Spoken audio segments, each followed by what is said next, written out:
Marek, tu nezini, kāpēc man zvana Anna no LLU? Labvakar! Kā labi iet? Man rekas man sēž te. Labvakar! Ai, susuriņ, čau, susuriņ! Vai, cik mīļi! Mums tāda info ienāca, ka tev tur kaut kas noticies ir, ja? Jā. Kas tev tur noticies? Vai tu ir kaut kāds defekts atklājies mašīnai, vai kas tur ir? Salauzita. Jā. Nu jā, es braucu, pēkšņi es jūtu, ka es pārbraucu pāri kaut kādam metālam. Kādas bija tās skaņas?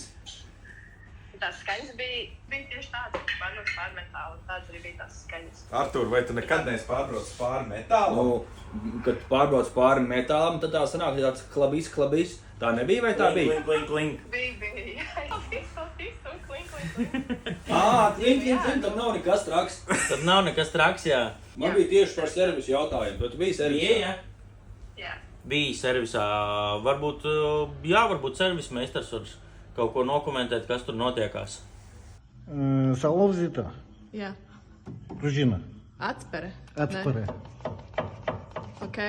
Un ko tas nozīmē? Cik slikti tas ir, kas tagad notiek? Cik slikti? Jā. Nolauzītas gabals. Jā. Tiki. Jā. Ok. Bija servisā un servisā teica, ka ir tiki. Jā, viņš teica, ka tur tas tiki. Jā. Bet kā var braukt, jā. Mēģināsim to par nākamo nedēļu atrisināt. Es domāju, ka mēs sarunāsim kādu servisu tukumā, kas tev novērsīs šo vainu, un droši vien, ka mēs apmaksāsim, lai tev ripo